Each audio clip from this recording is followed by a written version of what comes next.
ណាក៏ចង់បានស្នេហាស្មោះមនុស្សទាំងអស់ប្រាថ្នាស្នេហ៍មួយនឹងមួយគ្មានអ្នកណាចង់បាន4-10ឡើយព្រោះហត់នឿយនឹងចាប់ផ្ដើមថ្មីណាស់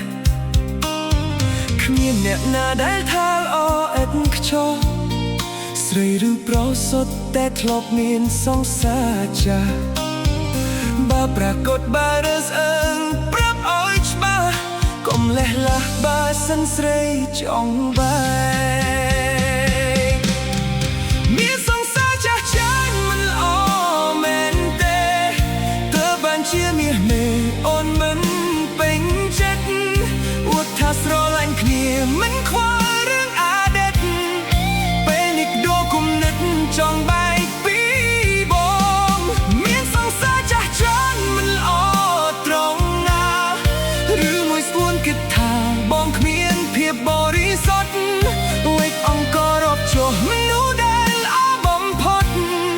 ព្រោះតែជួបស្នេហ៍ក្បត់ទៅត្រូវបែកមួយយកមួយទៀត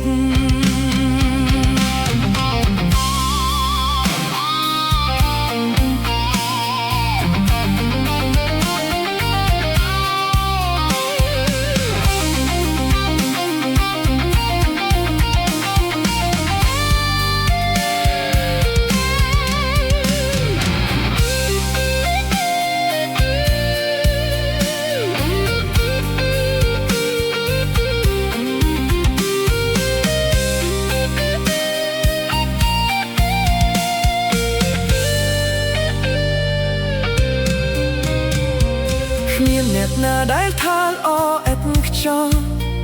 ស្រីឬប្រុសសុទ្ធតែធ្លាប់មានសង្សារចាស់បើប្រកฏបើរើសអើងប្រាប់ឲ្យច្បាស់កុំលេះលះបើសិនបងចង់បែក